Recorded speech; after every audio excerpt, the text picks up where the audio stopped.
Welcome to another episode of the Straight Up Chicago Investor Podcast. I'm 𝗤𝘃𝗀𝘀. With me, as always, is Mark Ainley. Mark, Happy New Year. This is our first recording of January. How's your January off to us? How's it started for you? It's good. I was worried you weren't going to come in strong enough because you haven't done this in a few weeks, but that was a pretty good come on in. So nice job there. Thank you. We have all day practicing it, so hopefully it went well. Yeah, listen, I'll give you a quick chuckle. I wanted to do the come in on one of these episodes. I actually was practicing the other day just like myself, and I didn't think my son was around, and he's like, "What are you doing?" I told my one buddy, I was like, it's one of the funnest things to say. Like, just pause this recording or pause this episode right now and just say the word welcome, like as loud as you can. And it's like the best word to say. It just rolls right off.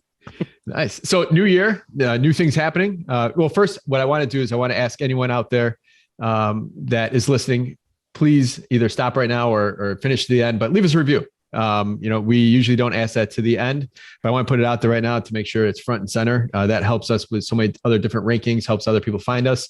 And it also makes us feel like someone's listening. So we definitely appreciate those 5-star positive reviews and leave comments. And we always like to see funny, entertaining comments. Secondly, Tom, you're either one or the other. You're technically an entrepreneur now, 100%, or you're unemployed. I'm not sure which one. Just want to say congratulations, man. Thank you. Yeah, I am sans W-2 right now. So I am, and then kind of just taking some time in February to really kick things off. But I have, a couple different things going. I'm fully licensed. So I've been helping a few people. We actually have a couple of buys under contract in January, which is great. Doing that, obviously have the flips. And then I'm also teaming up with Jeff Weinberg over at Drexel Properties. So looking to buy larger buildings on the north side. So that's my life from here on out. I am left the W-2 behind, and it feels pretty damn good. On your way out, did you like throw up the middle finger via Zoom and just like leave the room? Is there's no really cool story of throwing a tantrum. I guess I'll make one up and talk about it on the next episode. Well, there's no movie. There's no cool movie like thing that happened.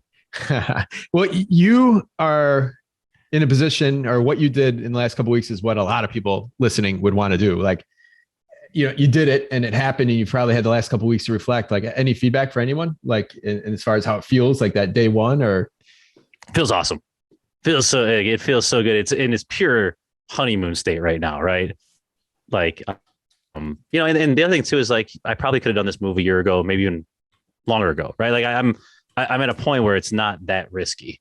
So I don't have like that deer in headlights right now kind of feeling that maybe you would have if you jumped it earlier, which might have been the right thing to do. I probably waited a little longer than I should. Well, I will ask you in about a year if you should have done it sooner. Yeah, when we're in a year from now, we're recording like, hey, Tom got a new W-2 job. Good job, Tom. So yeah, I'm excited. Let's flip it over to you. What do we got for the housing provider tip of the week? Well, we're dealing with all these frigid, cold. I'm listening to the wind batter against the side of my house right now. As far as prevention, what we had to do the last week or so is really just getting out ahead. One, with vacant properties, we make sure that we're visiting all the vacant properties. A dead thermostat battery or maybe a power tripping or something like that can cause sump pump to back up or the heat to go off. Like, just be proactive when we get these frigid, you get about 2 or 3 of these weeks every year. And that's where all the problems come from. That's where all of the properties you buy in the summer that have mold everywhere at a discount price come from. But be proactive, even with occupied properties. We have occupied properties. And think about this. The housing stock we have here in Chicago in the city, 120, 140 years old, some of it. And that insulation, if you ever gone down to do the brick, there's not much there.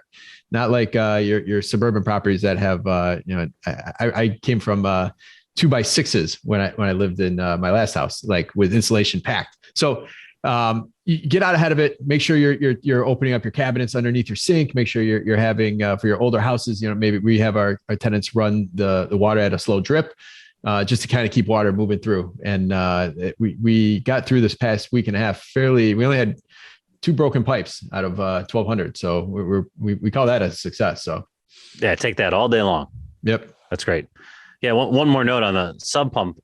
It's useless without electricity, right? So like, if you don't have a backup generator, you did all that work, it's useless, and you're still going to have issues. And a lot of times when there's a storm like that, like power is going to go out. So be prepared for that. Yes. Like otherwise, it's just a waste of money. So, all right. Today's guest, we have, I believe, our first English-born guest. So this guy is intelligent Smart from the already. start. He's already smart. We already know that. So he's going to sound smart at least. We already know that. Yeah. So born and raised in London. He spent the last 18 years calling Chicago home, though. So I would call him a Chicagoan at this point. He did extensive work as a derivatives trader. And then from there, he moved and placed his entire focus and commitment to real estate. Began investing in multifamily properties in 2009, and then became a full-time broker in 2014. He's been a top 1% agent in Chicago, the highest producer at his company for the last 5 years. He also has started the podcast Enter the Lionheart, which we'll link to. It focuses more on, it's not just real estate. It's more self-development, health, finance, a lot of good feelings and good vibes there. So he's a very interesting man. We appreciate Jake Fugman for the introduction. So without further ado, Lawrence Dunning, welcome to the show. Lawrence, I probably sold you short, but is there anything else you want to add there? Hey guys, thanks for having me. That was a glowing introduction, and now I just feel like it could be a bit of a letdown. So you covered it. You covered it beautifully. So thank you so much, and thanks for having me. And yeah, kudos to Jake for the introduction. Yeah, absolutely. So Lawrence, there's a lot to unpack. Let's start with, you spend a lot of time educating your clients on just the general benefits of real estate investing, right? You came from the trading world and you completely went all in on real estate. So let's talk a little about that, because before we started recording, we were talking about inflation, purchasing power, and why real estate. So exactly. Let's start there and take the conversation as it goes. Perfect. Thanks so much, Tom. So the big thing I want to start with is the problem that we're facing today. So if we just start talking about real estate, obviously you've done a lot of episodes, but I just want to take a couple of steps back and just talk about the problem that everyone's facing today, recording this beginning of January 2020.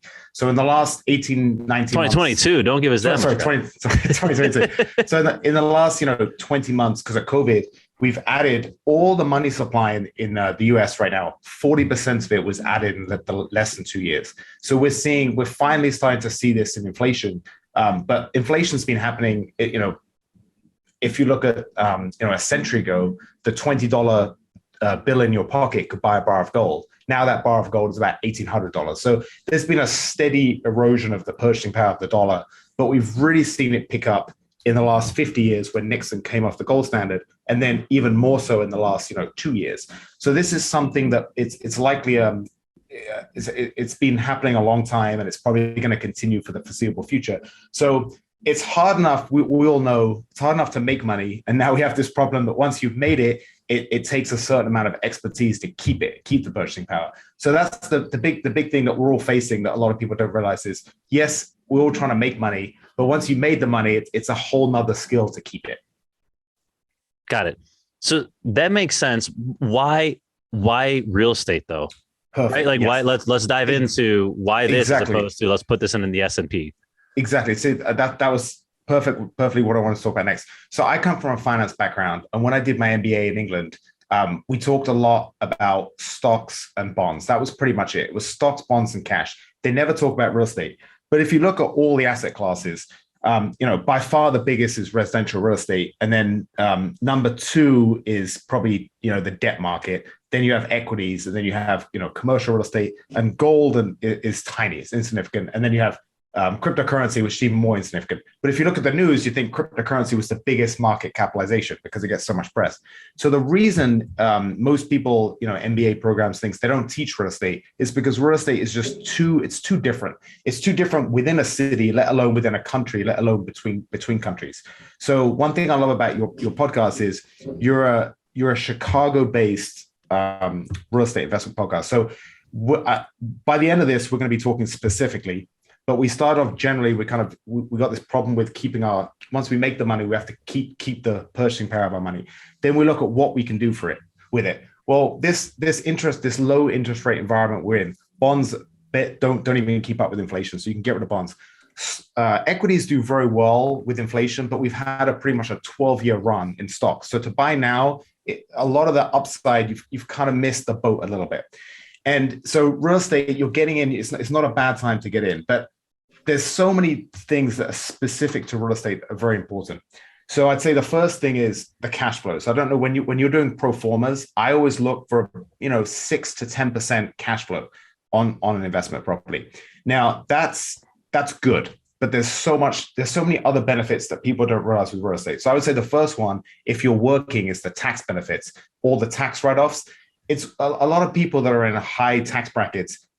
It'll be worthwhile them keeping a building that's breaking even just for the tax write-offs. But then on top of that, every time you're making your mortgage payment, you're actually paying down principal too. So I'm a spender. I love to make money, but I love to spend money too. I like to enjoy myself. So if I spend every penny of what I made, I'm still ahead, because between all my investment properties, I'm paying down, I don't know what the actual exact amount, but maybe 8,000, 10,000 a month just in principal I'm paying down. So that's another benefit, is the loan aspect is an easy way for people that are busy and they like to enjoy themselves. It forces you to spend money without even thinking about it, getting a paycheck and investing it. So you have that automated thing built into the loan. So that's something I really like. So one comment there, hold on, sorry to interrupt, but like one comment for people who are newer, like the biggest miss I feel is, let's say you have $100,000 to invest. And let's say like the stock market and real estate are doing the same. They're both going to go up at 8% or whatever. Like, let's just call that apples to apples for a second. You can purchase $100,000 worth of stock. In real estate, you can go buy a $500,000 asset. And if that's appreciating at 8%, you were getting the full advantage of that $500,000 appreciation, compared to even if the stock market would have to literally like triple perform that real estate asset to come away with these same gains. And then you don't have the tax benefit as well. So like, exactly. not trying to turn this into like a brainwashing episode, but like, it's such a missed point, and it's not like my opinion. Like that's exactly. Stats. That's numbers. Well, as a proud immigrant to your wonderful country of America, if you look at the first multimillionaire in American history, he was actually a real estate guy from Germany, John Astor, and he was known as the landlord of Manhattan. So the uber wealthy have known about these tricks of real estate for a long time, and it's people like you guys that are with this podcast trying to bring this message to the masses. So what you said is perfect. I'm going to add one thing to it though. So basically, if you have like your example, a $500,000 property, you put 100,000 down, you have 5-to-1 leverage. So if it goes up 5%, you've actually made 25% on your initial investment, because you got the multiplication. But it's even more so in this environment where we're seeing inflation. What you want to have huge levels of debt, because every year with the erosion of the purchasing power of the dollar, that debt you owe is actually worth less in real terms. So it's such a great hedge, because there's very few things that you have the upside of real estate and the leverage and the tax benefits and all that, but you don't have the volatility. So a lot of people are making crazy money. I'm going to use crypto as an example, because crypto is a hot topic. They're making a lot of money in crypto, but the volatility, you can see a 50% downswing. And one thing I remember when COVID hit in early 2020, I'm getting my years confused. Sorry, March 2020. I remember when it hit, I was like, okay, this is going to be a good, let's see my real estate model. Let's see how it goes. Let's see if a $800,000 multi-unit, there's going to be a fire sale and it's going to be selling for $550. And we really didn't see that. I don't know how closely you guys were following the multi-unit market in Chicago, but I was fascinated to see there was, maybe an $800,000 building was selling for $775. It was very close. It wasn't the crazy crash that you might expect from such a huge event like COVID. Yeah, no, go ahead, Mark. I think a lot of anything that came out after COVID was people. From a Chicago perspective, I thought there's more people fleeing the city that have. I thought like places like the Gold Coast, where that owned free and clear for 25 years, and like, listen, I'm out of here. I'm not dealing with this stuff going down on Michigan Avenue, and I own it free and clear. If it's 50 grand less, like that's where I think I saw some of the more significant. And then you had a bunch of the South Loop and Loop with kind of the surplus and condos. I think that's where I saw the greatest kind of hits after COVID, and it still wasn't that bad. And any of those call it hits, but they're really man-made hits that they did. People chose not to wait, chose to exit faster.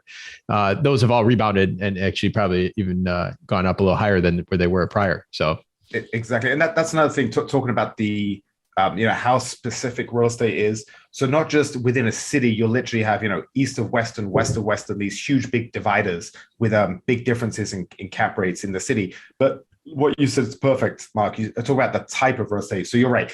downtown, you had all these people saying, screw this, all the riots and the crime and things being closed. I'm going to leave the city, and the suburb market was very strong. But talking about pure investment properties, I mean, I had a pretty decent year in 2020. You know, it would have been better without COVID, undoubtedly. But things were still selling not too far off pre-COVID. And then now, of course, we're coming to the other side of it, where there's a lot of smart money. I've actually missed a few properties for some of my clients, where you have these funds that are buying these buildings cash, you know, out-of-state funds. And they're looking, well, we've got all this money now in the system. Where's it going to go? And we kind of started off talking about how where they can put their money to work. And a lot of people are looking to the Midwest. The Midwest has always had historically pretty strong cap rates. So you've got East Coast, West Coast, out of the country investors. And it's crazy. I mean, some of these funds, they're buying these multi-million-dollar properties cash. So there's a lot of people with very deep pockets that are looking to invest their money, and they're looking at Midwest multi-units. Yeah. So Lawrence, let's talk a little about where do you, so, all right, you're in Chicago here, but our listeners probably don't know much about you. So talk to us about what is your typical business model? What are the areas you play in?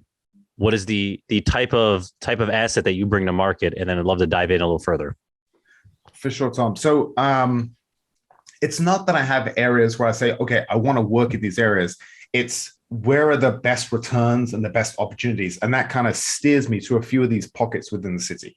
So if you're looking at a map of Chicago, you have, downtown, let's say Navy Pier is kind of like, ground zero for Chicago, downtown prime lakefront condition. And then you're going to spread north, west, and south. And you're going to go out from the center, because multi-units that, downtown are just, they're few and far between. They're way too expensive. You're not going to make any money. So somewhere like Lincoln Park is a wonderful place to live, but I wouldn't say it's the best investment place to invest, because the inventory tends to be much older. The taxes are very high. And I don't think the rents justify the purchase price.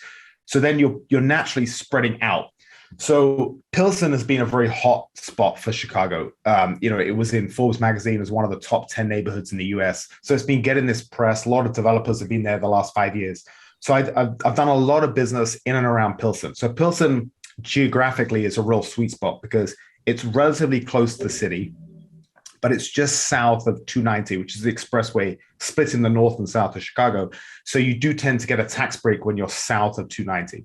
And then you have these natural inbuilt tenant bases. So for instance, in Pilsen, you're between a university to the east and then Rush Medical District to the west.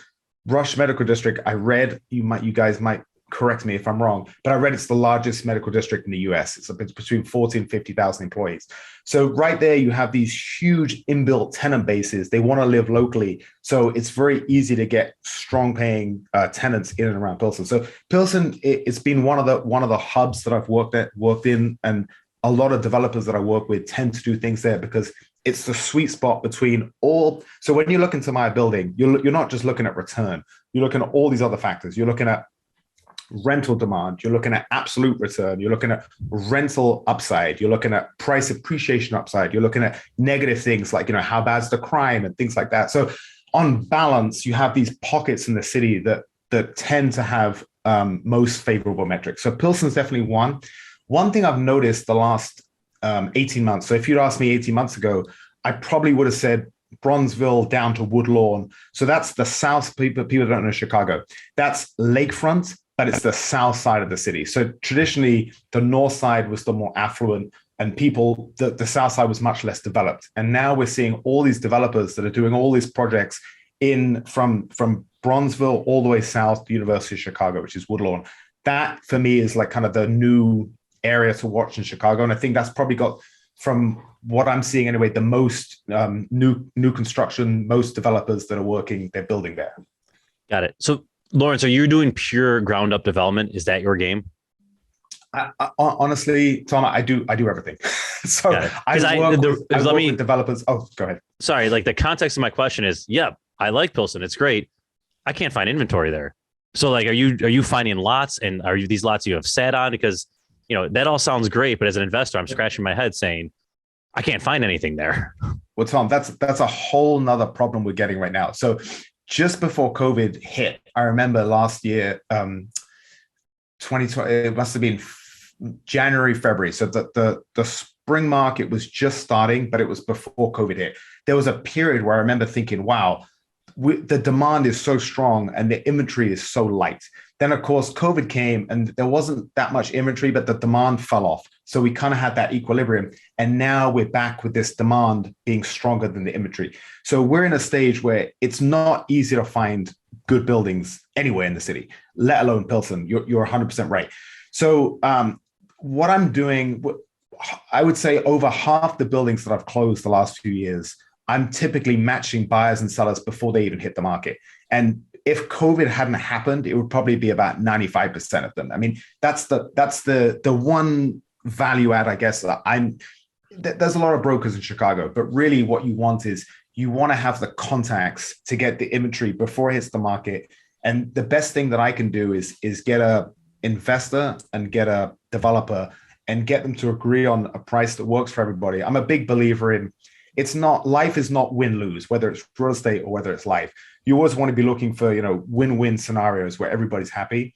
And a lot of developers will pre-sell buildings or pre-sell rehab several months in advance because that way time is money. So if you can save a few months from finishing a building, marketing a building, finding a buyer, then his loan might take 6 weeks. If you can cut all that down, so you're literally having your inspection and appraisal when the building's 97% finished or something, and then literally closing the following week, it can be a win-win for everybody. So that's what I've been doing, Tom, is just trying to not letting too many things hit the market. Got it.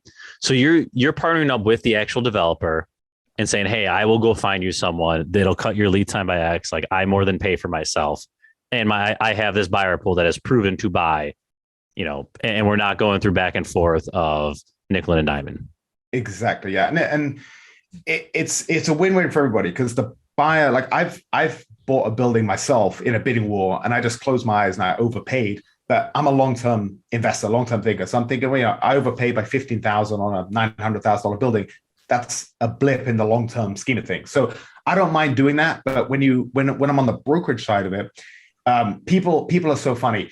You're negotiating $1 million building, but then you get to the final stage where a lot of people's ego, they'll walk away from a deal over literally a couple of $100 because we all understand, $1,000 is, a weekend trip to Mexico, or $200 is a really nice steak dinner for you and your girlfriend. Like we know that, but when we're dealing with these huge numbers, 800,000, 1.1 million, our brains can't really comprehend these amounts. So it's so funny how my job is trying to just get people to see the big picture and think long term, because if you're trying to make a quick buck, real estate it's the way to get generational wealth, kind of like what we started with. So the little trivia for you guys.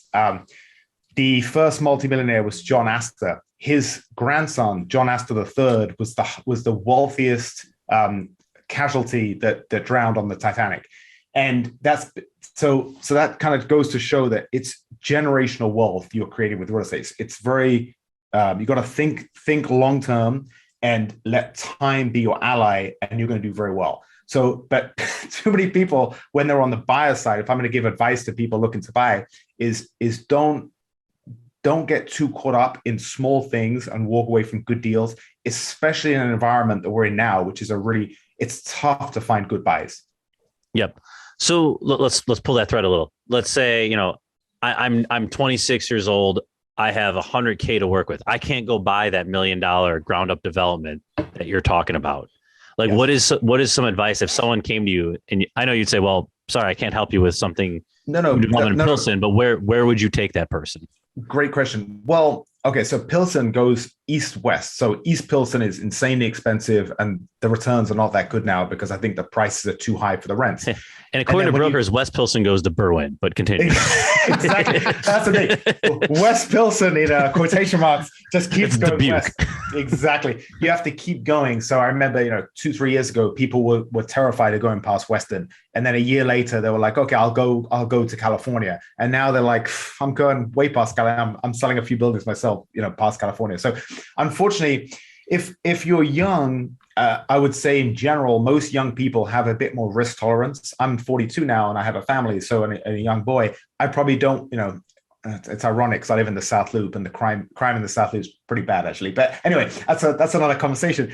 But you have a bit more risk tolerance when you're young, so you really want to stretch the areas where you live, and you're going to make the big money if you're on the border between where the good area and the bad area meeting. So in Pilsen, if you have 100,000, that's actually a huge budget. For people with less than that, even if your budget's 10,000, 20,000, you're looking at an FHA loan, and they just raise the FHA limits for 3 and 4 units. So you can still, you can get an $800,000 building and just put down a few percent, which is fantastic. So I would definitely say go for those FHA loans. And again, back to what I just said is you've got to don't walk away from something that has good fundamentals, good bones. It works for an FHA loan, but the roof is only got a few years left. Well, you'll deal with the roof in a few years. Try to think big picture. So if you're an investor buying with 25% down, your budget's up to $1 million, you have options. If you're an FHA buyer and you have a shoestring budget and you're trying to buy with 20,000, 30,000, 100,000 is actually a huge budget, then the less money you have to put down, the more you're going to have to make some sacrifices in areas, in buildings that work for the loan. So the key is really the loans, but because they just raised the FHA loans a few months ago, that's opened up a lot of doors for people.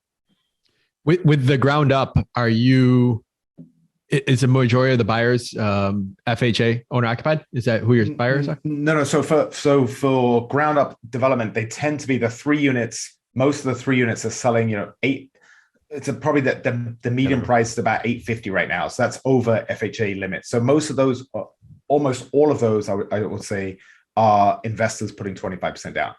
So if you want to just talk a little bit about new construction versus rehab. So we started this conversation off saying, how are we going to protect our purchasing power? We have to invest in real assets. And then we talked about comparing some of the real assets. Well, bonds can't keep up with inflation. Equities has a bit of a limited upside, doesn't have the tax benefits.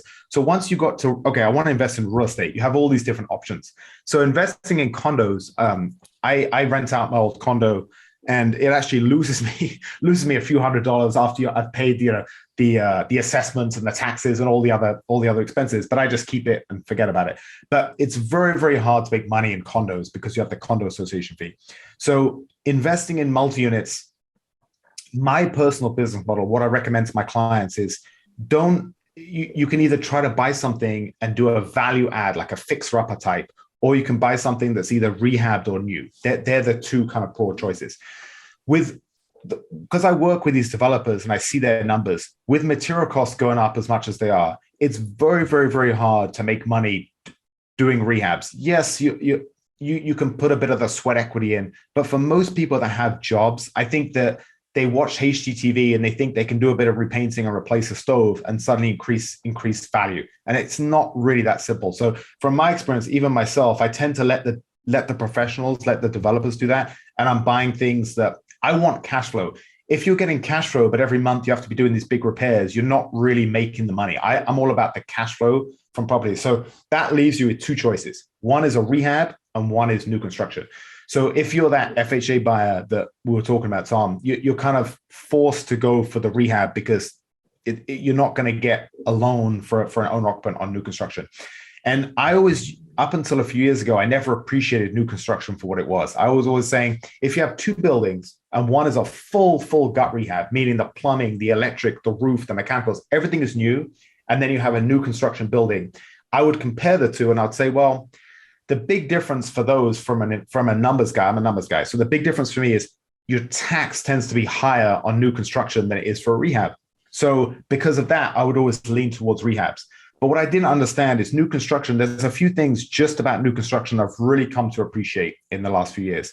And the first, I think, is when you have a beautiful rehab unit and you have a tenant leaving and you have your tenant turnover, it's a lot harder. And this doesn't really make much sense to me, but it's from what I'm seeing. It's a beautifully rehabbed unit and then new construction unit. For me, they're pretty similar. They're both lovely. They're both modern. They're both updated. They both have quartz counters, stainless steel appliances, in-unit laundry, wood floors, everything. It doesn't matter for the tenants. There's something about new construction. It's so much easier to get tenants. You have so much less vacancy, and they have they tend to, because they were recently built, the floor plans tends to make more sense. The square footage is more usable. These are all things that I didn't really come to appreciate up until the last few years. So I think when you factor in the less vacancy, when you factor in most of them give a builder's warranty, sometimes they even give a second year, third party warranty. When you factor all that stuff in, I've really come to appreciate for investors, new construction buildings over rehabs. Yeah. Go ahead, Mark. Where else around the city are you seeing this opportunity coming up, or where do you think some of the next opportunities for that type of development can be, assuming the market continues along the path it is right now? Well, so for new construction, I have a lot of developers ask me this, and they say, well, if I can buy a lot, somewhere in Garfield Park for 20,000, East Garfield Park, or the same lot in Bronzeville is going to cost me 160, 170, shouldn't I be building where I can get the lots for almost nothing? But the cost to build is the same wherever you build it. So for new construction, I think it makes much more sense for them if they're putting in 500,000-600,000 construction, just material costs and labor costs, to do that in the better areas. Whereas for the rehabs, I think the rehabs make a lot more sense in, like you said, Mark, in these areas you're trying to find. So we'll use Pilsen as an example, but I'll talk about a few other areas. So Pilsen, you're going to be doing new construction to the East Pilsen, and then West Pilsen, you're going to be doing more of the speculative rehab. But if you can do it this way and you can wait it out, again, talking about time being your ally with real estate, a lot of the developers that I know, the most successful ones, they're buying properties with tenants in, and they're leaving it, and they're doing the bare minimum for maybe a year or two. And during that year or two, things are spreading. So for instance, in our Pilsen example, things are spreading west as the price of the East get too expensive. The value is increasing, the rents are increasing, there's development going on around it. And then by the time they do the development, they put the money in, they've already created some equity. So if on the north side, East Humboldt Park is a great area to watch. 𝗲𝗄𝗂 is, again, Logan Square is very well known. Just west of Logan Square is 𝗲𝗄𝗂, kind of like as everything's spreading west. So 𝗲𝗄𝗂 is a place to watch. There's a lot of developments that, like the north side, that are doing things there into Avondale. And then on the south side, I really like, so I don't know how familiar you guys are with the south side, but I run a lot I live in the South Loop. So last weekend, I ran all the way past the end of the lakefront. And it's beautiful down there, all the beautiful historic buildings. And the south side of the city is I think it's a diamond in the rough. I think we're going to see, that's going to be the place to watch for me for the next few years. I think there's a lot of tax incentives for developers there. And I think that just the sheer amount of builders that are putting in huge amounts of money, building all these new construction developments, it's changing those areas, block by block. How far south?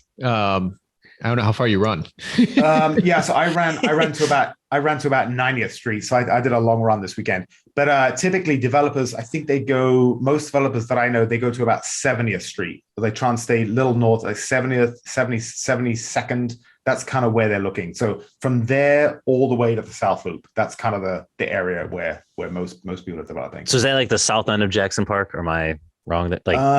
Yes, kind of like the middle of Jackson Park. Yeah, right around there. Got it. Yeah. And it's really interesting. If you drive around, so it's tough. So a lot of people are investing from out of state, or they live in the suburbs. They really don't know the city very well. But even when you write an offer in Chicago, you have 5 business days to cancel for no reason. So if you write an offer and you get it accepted, it's a good idea, especially if it's a building in an area you're not too familiar with, is you can learn a lot just from spending an hour just driving around. So for instance, when I was first looking at Bronzeville for my clients, I wasn't that familiar with it, a few years back. And just driving around, you'll see all these dumpster trucks from people doing rehabs. You'll see plans for new construction on vacant lots. You'll just see the areas a year or two before you're really seeing the price changing. So that's just in terms of market research. If you have access and you live in the Chicagoland area, that's a really good exercise to see. You can learn a lot just from driving around an area and just seeing what's coming. Because most developments are a year out. Yeah. The other thing too, not to plug Cityscape too much here, but we've had them on recently, and where permits being pulled, right? It doesn't mean follow the masses because everyone's right, but like, man, if you got a ton of permits being pulled in an area, it's a sign, right? Like, 100%. All ships rise. Exactly. Yeah. And I mean, listen, there's two buildings I just closed on 47th and Michigan, and the same developer's doing two more that we're under contract for. That block was pretty much desolate. And now he's going to have a row of four brand new construction, 3-unit buildings with all those tenants have good income, good credit. That alone has made that little pocket better, just one developer. And so what you said is perfect. Look at the permits, look at these people with deep pockets that are putting money and they're investing in these areas. And that alone is going to make the areas much better. Yep. I had a guy call me the other day for property management for 4720 South Wabash. And we actually bought that as 3 defunct condos down to the studs and we rehabbed it. And ultimately sold it, but he just said it got appraised out for 5. He bought it for 386 and thought he got a steal. Listen, I sold it for like 350 and I thought I got a steal, and he got appraised for 5.5 or something like that. So it's just kind of crazy. Nearly doubled, yeah. And there's a lot of land down there. Like I've always been a big fan of Washington Park or the Grand Cross or the Crossing, whatever that's Grand Avenue there at 47th in Michigan. Like I love that area. There's so many vacant lots too for that type of opportunity. And think about the expressway and the transportation's right there too. I think that's sorry, Tom, real quick before Mark, that's 100% right. So all those vacant lots, there's a lot less vacant lots than there were 2-3 years ago because they're getting developed. But if you what you said is perfect. When you're looking at areas to invest, you really want to think about the infrastructure. And one of the reasons that Pilsen's so great is because you're right next to a couple of expressways, and it's the same. Lakeshore Drive is just so. People want to be close to the lake because the lake's beautiful, and then having Lakeshore Drive close to there, it just makes transportation so much easier. So that's definitely something to look for. If there's a pocket that might get developed, but it's not really near anything and it's not very convenient for tenants, it's probably not the best place to invest. So I think that's a very important caveat. Yep.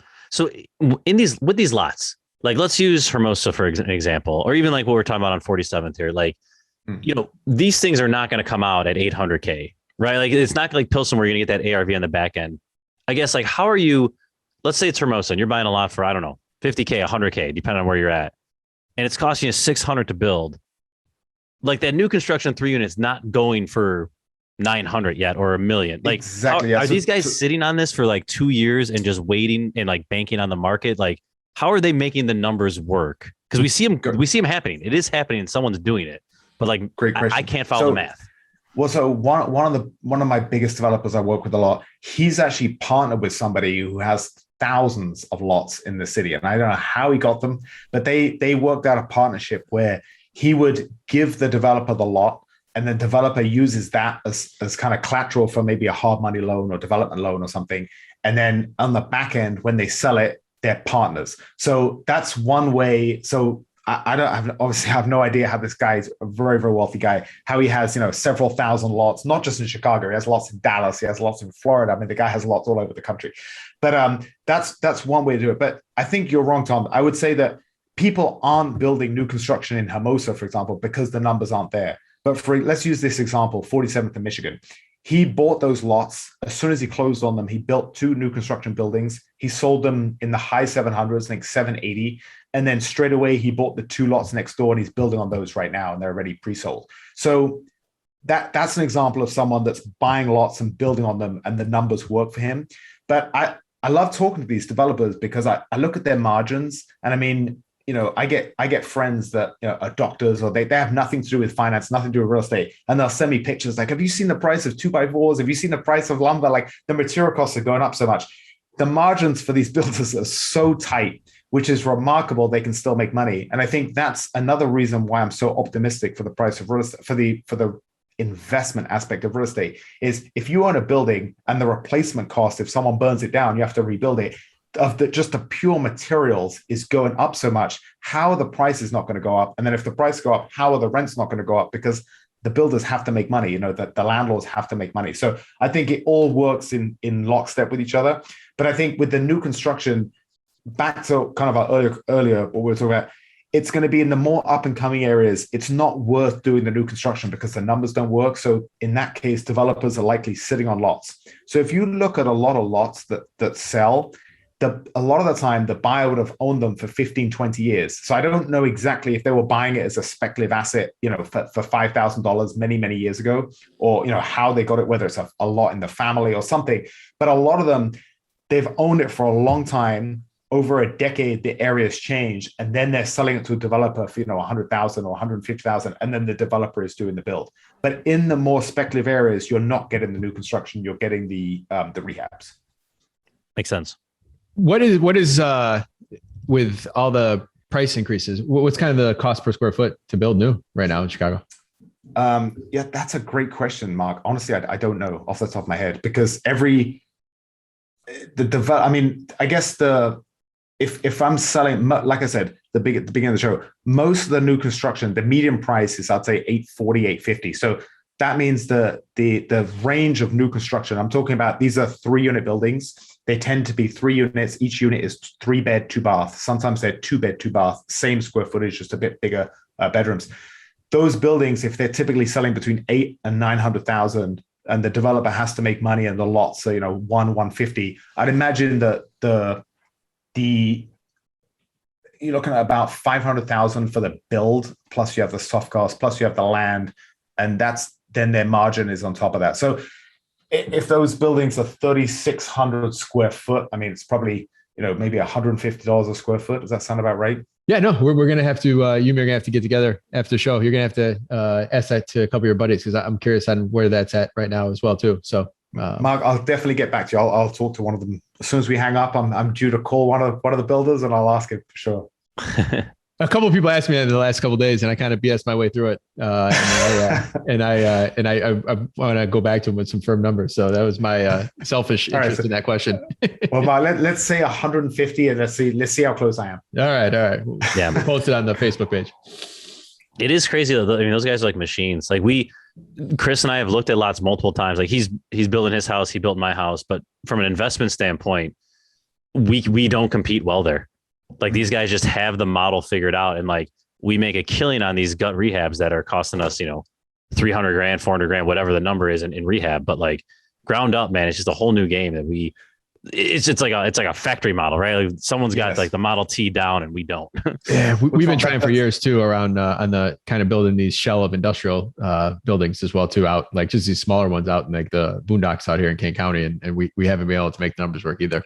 But it's just a different game. Exactly. But I think that, I will say most developers I work with are one or the other. So they might dabble with rehabs, but their business model is new construction. They've been doing it for 10, 15 years. And every year they're just making subtle changes, making things slightly more efficient, just tweaking the floor plans, just trying to maximize that business model. And then the rehab guys, most rehab guys, they'll dabble every year or two. I'll try a new construction build. It'll take them way longer. And it's not really their forte. So what I'm seeing is there's a real specialization in what people do, and it tends to be one or the other. Yeah. So going back to the question of cash flow, let's say you have a buyer and they're going to buy that new 3-unit, for $800K or whatever it is. How are you estimating the taxes, right? Because you have taxes on a lot that are nothing. Like I know you probably have comps in the area, but when does the city, we just got reassessed, right? So do they have a few years before the city really comes down on them? Like, do you have a little bit of a runway there? Like, how does that work? That is such a great question. So I have an attorney who focuses just on tax stuff. And even he's often wrong. And he said there's no rhyme or reason why Chicago does what they do. The way I do it with a client or an investor is whenever I do a pro forma, the first year is always going to look fantastic. Because say you, Tom, you close today on a new construction building, even if you get appraised tomorrow and you get a letter saying that your tax has gone up to 10,000, it's going to be payable the following year. Yep. It's always paid in arrears. So you're always going to have 1 year of very, very low taxes and great returns on new construction. But sometimes people get lucky and they get 2 or 3 years. So it's typically once it closed, if the system we're dealing with a very inefficient bureaucracy in Chicago, as I'm sure you guys both know. But if the system was efficient, as soon as you close, you'd get it would go out, within a week or two straight from you're going to have a new price in the system, and then your tax would be based on that. But I've had buildings that one of my friends just sold a building he bought 4 years ago, and it was never assessed much higher than when he bought it. He got super lucky. So you do have those inefficiencies. But on a pro forma, the way I always do it is I assume that you close today, tomorrow you get taxed, so that'll be payable in year 2. So on the pro forma, year 1 is going to have really cheap tax, and you're going to have market rents. And then year 2 is going to have, I always run the same market rents, assuming there's no increase. So that's kind of you're running conservative numbers because I'm sure the rents will be a lot higher in a year than they are today. And then your tax is going to go up too. So on the north side, another reason that I don't love north side new construction is, it's 2 to 3% of a building. So an $800,000 building can be a $20,000 tax bill. It's outrageous. But you're seeing one reason I really like down by University of Chicago, Kenwood, is that you're seeing new construction buildings selling in the 850, kind of 800, 850 range. And they're getting reassessed at 6,000, 7,000. So they're getting reassessed at less than 1% of what they closed at, which for me is really, really cheap for new construction. So I don't know if there's some formula that my tax attorney doesn't know about, or if there's no rhyme or reason, but you just always get a huge tax break investing in the south side of the city. Yeah, no, it makes sense. Even just in I'm almost strictly on the north side now, but for my time on the south side, like it's night and day. Like it's so, it just changes the numbers so drastically. And what's really interesting from an investor's standpoint is when you have like a friend of mine bought those two side-by-side buildings on 47th and Michigan, for example, and we weren't sure what the rents were. We were there was nothing really like his buildings in that pocket. And so we were kind of guessing, okay, we'll list it for this and we'll see what we get. And then when you see the kind of tenants you're getting these tenants that are making 10, 12,000 a month, their credits in the high 6, low 7s. These are good tenants. Then you appreciate, okay, this area, then for the next time the builder can buy a lot for this much because his budget and he can still make money. So a lot of the last 5 years, I've been setting rental and sales comps in different areas of the city for 5 years, and a lot of time people come to me and they say, well, how can you tell this is a $2,200 a month rental? And I say, I can't because there's no comps I can send you, but I just know I can rent it for that much. And sure enough, I do. So it's definitely been a bit of an uphill struggle trying to talk to people that, of course, people that don't know me, it looks like I'm just plucking numbers out of my ass when I'm talking about this stuff, but I've been setting comps for a long time, and it's been really tough because a lot of these areas that I'm working in, I am the one, and then after me, there is comps, but initially someone has to go in these areas and set comps. So I'll give you a great example. I bought a building 4 years ago at 1600 West 𝗬𝗓𝗏. And when I bought it, it was a $700,000 4-unit rehab building. And when I got the appraiser came out, he appraised it at $520,000, professional appraiser. And I said, well, you're way off. I start talking to him. He's an older guy and he's very argumentative. And he starts talking about, Englewood in the south side. And I was like, well, what is Englewood? It's 5 miles away. At the time, it's the worst crime rate in Chicago. Why are you talking about Englewood when I'm in East Pilsen here? And he was just like, well, there's nothing like it. And so I went to Englewood. So it's incredibly hard to get a bad appraisal thrown out, but we managed to get it thrown out. Then I got another appraiser that came in. He appraised it at 770. So here you have the same building. You have two people, their job, I'm not an appraiser, I'm a broker and an investor. You have two people that their job is to appraise value, and they're appraising the same building a couple of weeks apart, one for 520, one for 770. That's $250,000 difference. So it's been incredibly frustrating dealing with just bad appraisers and people that just they can't really see value. And I think that's where the finance background comes in, is you're extrapolating backwards from what you can rent it for, looking at cap rates and things like that. But unfortunately, when it's less than 5 units, appraisers can't look at returns. They have to look at just pure sales comps.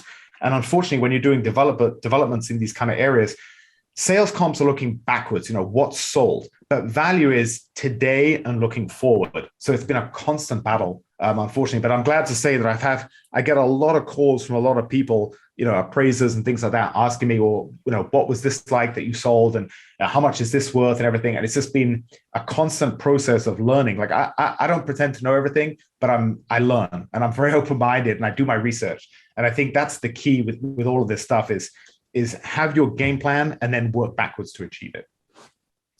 You got the accent too. That helps. There's a lot of pressure, Mark, but it does help. All right. I'll take comps from you any day with that accent. All right. We'll move to our wrap-up round. You ready? Always. You have an impressive resume, top 1%, all that stuff. What do you do that others don't that makes you who you are? I reworded that. I like that question a lot. I think it's a combination of what I just said is I'm always learning. So I definitely don't think I know everything. Too many people that are successful, they get this arrogance that they know everything. I can say that I love real estate and I love finance because I'm learning every day. And the other thing is relationships. Like I'm all about building relationships. If I have to, I've closed many deals where I haven't taken a penny, but I've strengthened a relationship and I'm working with them 5 years down the road. So I think that's the key is if you're a new agent and you really want to crack into the investment market, for instance, think long-term. Don't think about trying to get a sale on a big check. Think about building relationships, and that's going to feed you for a decade. I have done that dozens of times in the last 20 years where it's like I made nothing for all that time I just put into it, but I said a whole bunch of other positive things in course for the rest of my life. Exactly. And also it's good karma and good energy. You know, there's more to life than just money. Ultimately, I just want to be around good people, good energy, you know, hardworking people like me. And, you know, look out for each other. It's not just about the paychecks. Yeah, absolutely. So we have a lot of people looking to buy their first property. What is the one piece of advice you would tell someone that is yet to buy their first property here in Chicago? Great question, Tom. Think about what, like right now, I'm pretty sure we're going to keep seeing this inflation. We're going to keep seeing materials go up, values go up, rents going up. But you have to take all that out and you have to say, worst case scenario, there's another terrible wave, another COVID-3 or whatever, and the world's going to shut down. Can I sit on this and can I survive this bad period? So I think as long as you look at kind of these, obviously not worst case scenario, like, you know, nuclear war and there's blood on the streets type of thing, because then we're all screwed. But, you know, a pretty bad case scenario, can I wait it out? Because I think that's the key with real estate is you always have to go into when you buy a building, you have to have a plan. So if I buy a building and best case scenario, I buy it for 800,000 in 18 months, it's worth 1 million. That's best case scenario. I've got a million options. I can refinance it, pull money out, buy another building. I can sell it, you know, buy a boat, whatever I want to do. But look at the worst case scenario. Can I sit on this and can I hunker down and survive and make the payments and rent it out, at least cover all my expenses and survive, you know, for a year or two to wait out these bad periods? And I think as long as you can do that, then you're going to be okay. So try to look at the pro formas from a worst case scenario. And also you have to go into it. Listen, life changes. You might have to sell it 3 months after you buy it. You never know what's going to happen, but you have to go into every purchase thinking I'm going to hold this for a few years. Try to think long-term. That'll be a big thing. Nice. What do you do for fun? For fun, so I love pushing my body and sports. So I was a professional fighter in my early 30s. So I was an amateur boxer in my 20s. Was that not on the resume? That should be the first thing I would say if I was you. It's on LinkedIn. It's on LinkedIn. I read it. I'm like, man, this guy's everything I want to be. Well, listen, I was trading on the trading floor. It's very stressful. So most people, you have to deal with the stress one way or another. A lot of people with drugs and alcohol. For me, I was boxing. So I won the Chicago Gold Belts 2006. And then I made a lot of money in my 20s. I got to 30 and I was like, you know, I got a lifetime to make money, but I got a very small window to do something, you know, professional fighter. So I had 10 professional MMA fights. I did a lot of jiu-jitsu competitions. I traveled the world. I had a great time. I was very financially responsible, but I did have a good time. So that was great. But Tom, remind me, I'm so sorry, I got sidetracked. Remind me the question. Oh, you said, what I do? A whole other podcast. My mind is blown. For fun. So for fun, I love pushing myself. So right now I'm 42. So the fighting is that's over. But I'm actually going at the end of the month. I'm going to Antarctica. I want to be the first jiu-jitsu black belt to have run a marathon on every continent. So I've got Antarctica as the last remaining marathon. So I'm doing a marathon there at the end of the month. So that's what I like doing for fun. I like hurting my body and freeing up my mind. My gosh, this is almost unreal what you just said. I'm trying to convince my wife to go to Florida for a weekend. Like I'm trying to can we just get out of the city for 3 nights? I gotta say, that sounds very nice though. I love the sound. Listen, my wife's in the Philippines and her and I love, I love doing grand things and great things. I love making money so I can spend it, but I also love the small things in life. And honestly, weekend in Florida right now, look, I'm looking out of my window at the snow. Tom, that sounds pretty amazing. Yeah, but you're going to Antarctica to run a marathon. This time, I feel like it doesn't even sound real. Like that. That's the people are going to literally probably fact check that. Like that. Well, listen, I got to be honest, guys. I'm absolutely terrified, and I don't like running in the cold, and I'm terrified. But I think that's what keeps life exciting. Is I'm a big believer in doing things, you know, facing your fears. So that's definitely a fear I'm facing. I'm not looking forward to it, but I know when I'm done, it's going to feel good. Gosh, I feel like I've done nothing. Yeah. All right. On that note, I guess what's it's a good book, podcast, or self-development activity besides running in Antarctica? Yes, we all need to be way more self-developed after listening to this. But I mean, listen, so when I was young, I used to read a lot. And then when I got into real estate, when I was fighting, I used to read a lot because I was so concerned about head trauma. I'm getting hit in the head, I'm losing brain cells. So I made a conscious effort to really take the time to read and educate myself. And then when I started in real estate, I was so busy trying to change career and rebuild myself that was one thing for a few years where I barely read at all. And then I realized that reading is definitely something that brings so much to my life. And so I really try and make a conscious effort. And it's so hard. But one of the reasons I love doing this, the podcasting, is my phone is in the other room. I'm being present with both of you for an hour, and it's no distractions. And I think anything we can do in this day and age in 2022, it's an attention economy. Everyone's competing for your attention. So anytime you can get away from that and get engrossed in a book and learn something, I'm always very happy. So it's something with a 1-year-old at home. It's something that I wish I could do more of, but I think reading is a great thing. And podcasts too. I get a lot of podcasts are like listening to a little audio book. So people listen to this conversation. It's like they listen to an hour audio book on real estate investing. They're going to get some tips. Even if they just get questions. So a lot of time if you're a new investor and you want to invest, you don't even know what questions to ask to start the process. So hopefully one thing that they can get from this conversation, if they're newer, is, okay, now I've got some questions. And the more you learn about a subject, the more, for me personally anyway, the more questions I have about it. And the more, because until you know about a subject, you don't even know which questions to ask. So I think podcasts are great. I think one thing, there's a lot of negatives to technology, but one amazing thing is, I was giving advice to a friend of mine who was out of shape. And he said, it's 2022. I want to get in good shape. What do I do? I said, buddy, you live on Clark Street. You're right by the lake. Put in a good podcast and go power walk for an hour. That's all you got to do. Start small, but use what you have. So we have so much great information out there. It's just a case of getting to it. And I think kudos to both of you guys. I think I get personally so much out of podcasts. So it's always a real honor and pleasure to come on a podcast and try and share things that I know about a subject that I'm pretty familiar with. And I think the more we can do that, it just makes the world a better place. Nice. Besides yourself, name one person in your local network you'd highly recommend to other investors as a quality resource. Well, I think that the owner of my real estate company, his name is 𝗤𝘃𝗲𝗀𝗀. He is my real estate mentor. He's just a fantastic resource. He's also an attorney. So if anyone's looking to get started in the real estate business, he would definitely be someone that I would recommend to talk to about being a mentor. And I think in terms of real estate investing, Jake and Mike, they're partners. We do a lot of business together. They introduced me to you guys. They are awesome people. They really know what they're doing, and they're just nice guys and good energy, and they're honest, and they're great peers to work with. So that there would be two off the top of my head. Awesome. No, we will link to all of them. I think we have Jake and Mike scheduled to come on in a bit. Oh, awesome. Mike may be up your alley. He seems like a guy who would do some MMA or run in Antarctica. Mike is so funny. If you look at his email signature, he's got this. I remember when he first emailed me, because I knew Jake from a few deals, and then his, my partner Mike, and I see his face. He's got this good-looking guy wearing a suit, and he's kind of got the Zoolander expression. I'm like, this fucking male model. And then I talked to him. He's like, yeah, I did a bit of fitness modeling, and I'm like, oh, you fuck, I knew it. He is such a great guy, because he doesn't. That guy is always sending me the most ridiculous, hilarious, funny memes. Doesn't take himself serious. But he's a very smart guy as his MBA. He's great. So I really like those two guys. They're both very professional, but they don't take themselves too seriously. So they are really, really great guys. That's awesome. Lawrence, thank you so much. You provide a ton of value to our listeners. How can they learn more about you? Is there any way they can provide value to you? Honestly, Tom, so if anyone's looking to get started on the investment side of real estate, my name, Lawrence Dunning, on my LinkedIn, reach out. I'd love to help you.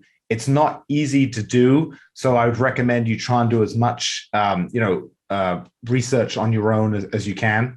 And then, and the other thing would be, I have a podcast I just started, Enter the Lionheart. And the idea is just being your best self. So I just have inspirational people on, whether it's entrepreneurs, athletes, business coaches, just interesting people that have traveled the world and done cool things. I think sharing stories and getting inspiration is something that I'm very passionate about. And just because I get so much out of podcasts, I wanted to give back. And I'm very blessed to have a very wide network of people, of whether it's people that I know pretty well, or whether it's friends of friends and acquaintances of friends. So that's kind of my new passion project, which I'm trying to start, which I started a year ago. And it's just trying to put good energy out in the world. And also, sharing wisdom, sharing knowledge. I think we're so lucky to live in an age where I can have a conversation with one of my dear friends and one of my mentors. He lives in Perth, Australia, and we can jump on a Zoom call and we can talk for an hour. We can do a podcast. So there's a lot of negatives to technology, but there's a lot of positives too. And I think we should really appreciate the positives. Good stuff. All right, Mark, we haven't had a question in a while. This one's going to be, you're not going to know. This is going to be multiple choice. Let's see how good you are at your random guessing here. All right. And then Lawrence, I'll give you a shot too. So as a sign of sympathy and kindness for Chicago, after the Great Chicago Fire, London-based A.H. Burgess suggested that England present this to Chicago. And it was A, Chicago's first library, B, redevelopment plan, which later became the 1909 plan of Chicago, C, initial funding for a hotel building, which became the Palmer House, or D, Chicago's first brick bungalow. The Palmer House funding. Lawrence, you want to go with the guess? I was actually going to go with that too, but I got to do something else now. To be different. You know what? I'm English and I have zero clues. I'm gonna go with Mark on this one. The Palmer House. It just sounds like it's right. No, I'm sorry. I put you guys down a rabbit hole by making that one too specific. It was the Chicago's first library. Came from it's the library. Wow, good. Well, yeah, good for my people. Which one? Does it still exist? Trying to spread literacy. The internet didn't tell me which one. I will look it up for you though. It was opened in January 1st, 1872. Wow. Really? Wow, that's awesome. They could have donated some financing. They just donated a library. Yeah, I guess if my house just burned down, a couple books wouldn't make me feel that much better. Yeah, for sure. All right, Lawrence, that's how important reading is, guys. Yeah, Lawrence, man, it's been great having you on here. This is a very entertaining hour, Tom. Thanks as always. Listeners, please, like we talked about at the beginning of the show, any way you can help us is to leave us reviews or find us other guests that you would be interested in listening to. So obviously we talked about here, Lawrence came from another past podcast member and someone that's part of the Chicago kind of real estate network. If you know somebody, that'd be a great guest. We'd love to have him on, and then leave us a review. Lawrence, thank you very much. Tom, thank you as always. And we'll talk to you soon. Thank you for having me, guys. Really appreciate it. Thanks all.